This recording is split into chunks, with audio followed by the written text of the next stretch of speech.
avant de démarrer cette petite soirée, j'aimerais vous dire quelque chose. Vous allez voir d'un peu particulier. Nous voilà au commencement de cette soirée intitulée « Je tremble », soirée pendant laquelle il est peu probable que vous tremblez tous vraiment.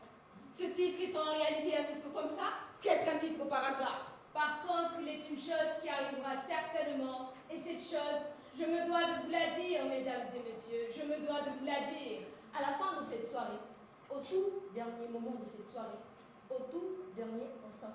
Je mourrai! Je vais mourir! Oui, au tout dernier instant de cette soirée, mesdames et messieurs, je vais mourir! Devant vous, devant vos yeux.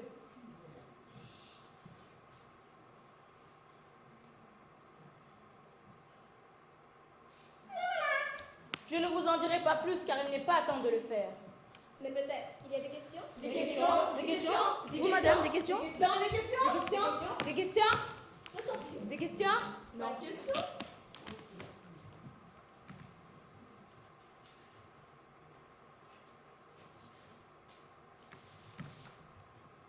Ce soir,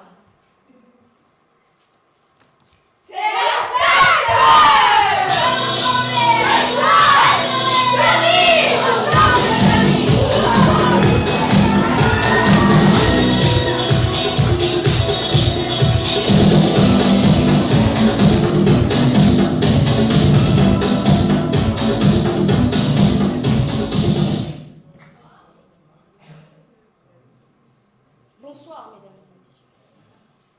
Avez-vous remarqué comme moi une chose? Nous n'avons plus d'avenir. Est-ce que vous avez remarqué ça? Comme moi. Est-ce qu'il est arrivé à quelqu'un ici ce soir de rêver sérieusement à l'avenir pour lui et pour notre société? Notre belle société humaine, je dirais, dans les 3 derniers mois écoulés? Un vrai beau rêve d'avenir pour notre société humaine. Est-ce que quelqu'un pourrait sérieusement me dire cela? Je ne crois pas. Mais où sont passées les idées, nom de Dieu? Donnez-moi une idée qui me fasse rêver. Et vite. Moi, j'en peux plus. Une idée, un avenir. Vous êtes où les gens dans ce boulot, dans ce métier, dans cette responsabilité quand même? mais qu'est-ce que vous foutez, nom de Dieu? Vous vous grattez le cerveau ou quoi? Mais ça se gratte pas un cerveau. Ça se fait chauffer, ça se fait bouillir, ça s'éclate. Et c'est tout à coup de pensée bien forte et surtout bien constructive. Voilà, c'est tout. Moi, je veux rêver, je vous le dis. Car j'y ai droit, comme tout le monde. Je veux qu'on me donne mon avenir. Je veux mon avenir. J'y ai droit. Qui pourrait prétendre que je n'ai pas le droit à mon avenir? Qui pourrait venir me dire en face que je n'ai plus le droit de rêver à mon avenir? Un bel avenir, un avenir qui puisse m'enthousiasmer. Un rêve qui puisse me porter, qui puisse m'emporter avec ses ailes, ses grandes ailes de l'euphorie et de l'optimisme et du plaisir dans mon avenir. Qui? Vraiment, je ne suis pas contente. Ce soir, je ne suis pas contente. Et je le dis. Voilà! Merci. Remercions-les bien fort.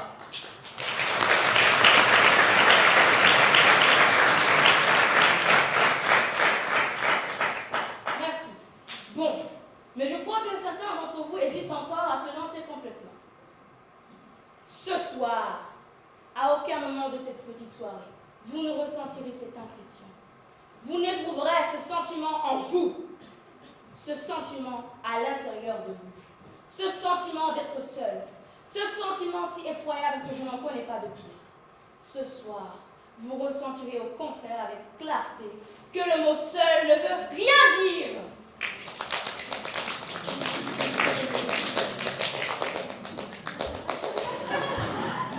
Car vous et moi, mesdames et messieurs, je vais vous le dire, vous et moi, nous sommes ensemble la réalité depuis toujours. Oui, pour toujours, depuis toujours, sans l'avoir décidé, oui, c'est comme ça. Mesdames et messieurs, ce soir, ce que nous allons vous montrer, vous dévoiler n'est rien. Vous allez le voir, ce sont de simples sentiments. Ici, nous vous garantissons votre liberté. Notre liberté. C'est ce qu'il y a de plus sacré au monde. Toutes les dominations, quelles qu'elles soient, toutes les pressions, surtout les plus amicales, ne vous atteindront pas. Oui, grâce à vous, et aussi à cause de vous, pour vous laisser libres et indépendants de chacun de nos actes, de chacune de nos paroles et même de chacune de nos pensées. Mais je vous pose une question, mesdames et messieurs.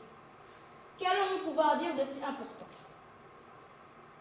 Bon, j'aimerais vous présenter quelqu'un qui a, je crois, quelque chose de très intéressant à nous révéler ce soir.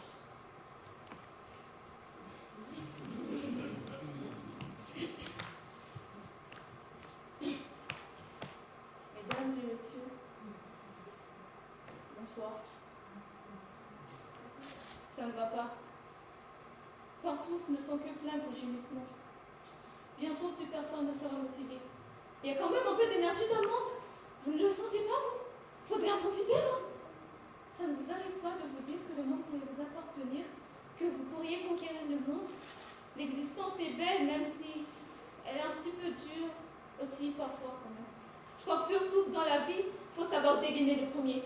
Mesdames et messieurs, ça ne va pas durer. Et puis ensuite, pardon, je vais le dire vite, mais il faut bien le dire.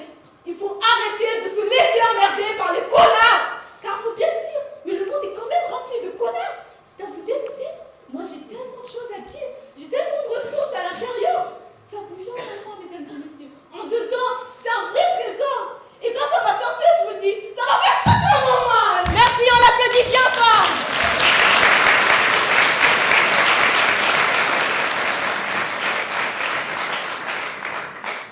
Dans la vie, vous avez remarqué la différence que nous faisons entre ce qui est sérieux et ce qui ne l'est pas? Entre les choses sérieuses de l'existence et celles qui ne le sont pas? Tous les jours, on nous oblige à faire cette différence. Eh bien, pour nous ici, vous allez le voir, vous allez pouvoir le constater. Tout est sérieux. Ce soir, c'est la fête!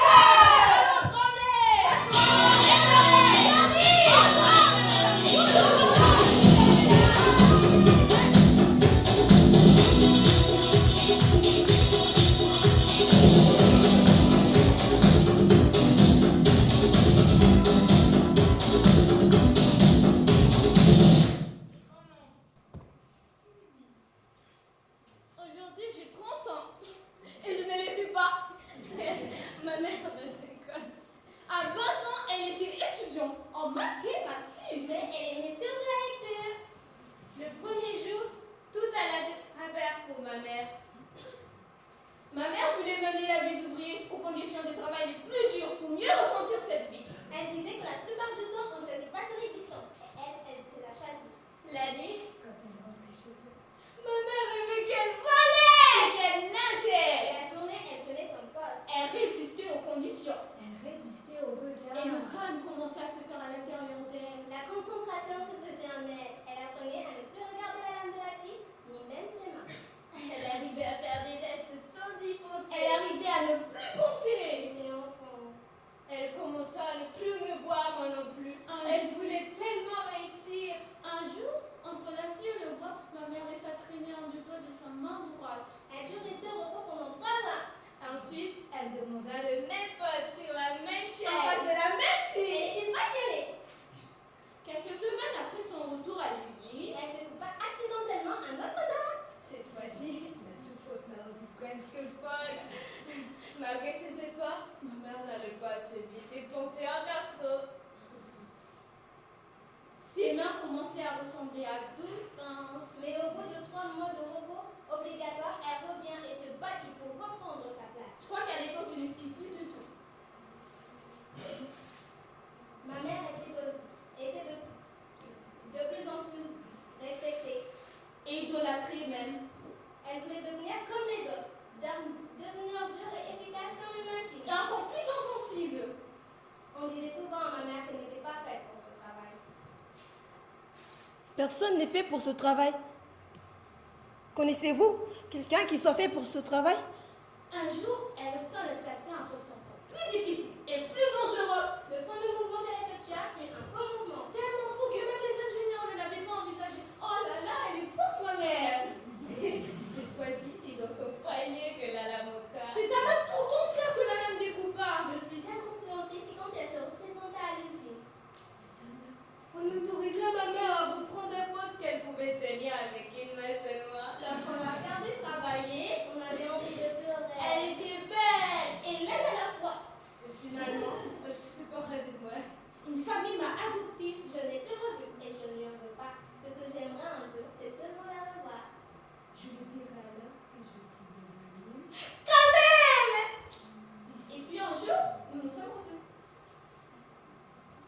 Maintenant, j'ai appris à regarder le monde autour de moi. Le monde pour ce qu'il est. Les choses sont comme elles sont. À quoi bon d'ailleurs vouloir changer les choses? Les choses sont comme ça. Il y aura toujours du malheur. Des gens souffriront plus que d'autres. Et nous n'y pouvons rien. Moi, je veux profiter un peu. Trouver ma place. Oui, une place.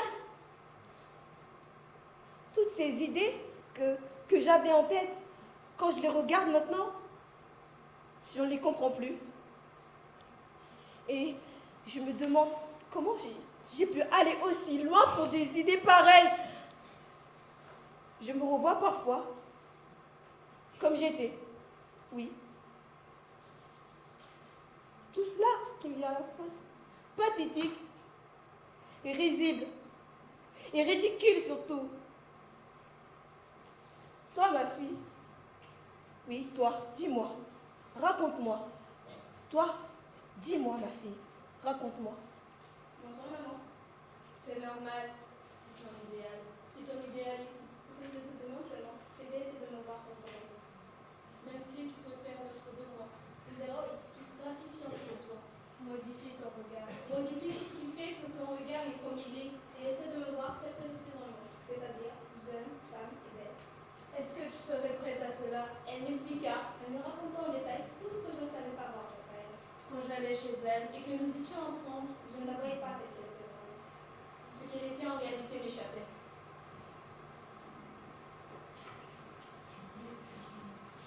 je voulais que tout le monde puisse assister à cela. Oui, tout le monde. Mesdames et messieurs, je crois vraiment qu'il est temps pour moi que je réfléchisse un peu. Et peut-être même boire un petit verre d'eau avant. Vous savez, je n'ai jamais été très forte dans l'exercice de la réflexion, en général. Et je ne sais pas combien de temps cela me prendra.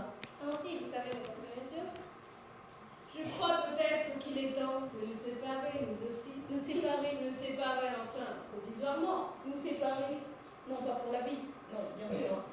Mais nous séparer pour quelque temps. nous nous retrouverons le jour où, après cette réflexion que je ferai en moi, Je serai prête enfin. Si j'y arrive.